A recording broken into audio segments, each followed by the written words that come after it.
Hello Imran, আসসালামু আলাইকুম। সবাই কেমন আছেন? আজকে আমার খাবারের আইটেম হইতাছে, এখানে হচ্ছে হাঁসের মাংস, নান রুটি, আর এখানে হচ্ছে ব্রড।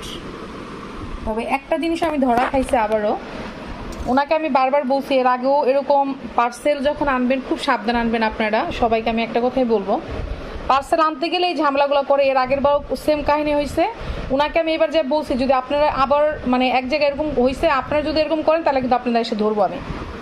দেখেন বটগুলো কত ডুব দিচ্ছে। আর হাঁসের মাংসটা কি করছে, এই একটা হাড্ডি দিয়ে দিছে,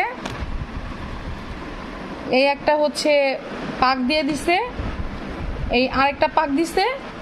এই দেখেন এটা কি দিছে, এটা তো কিছুই নাই আল্লাহর রস্তে। অথচ যেদিন ওনাদের ওইখানে আমি খাইতে গেছিলাম সেই দিন এত সুন্দর করে দিছে ওনারা, না আমি নিজেও অবাক হয়ে গেছি যে এত সুন্দর করে দিছে, এত মাংস দিছে, মানে খায় আমরা শেষ করতে পারতেছিলাম না।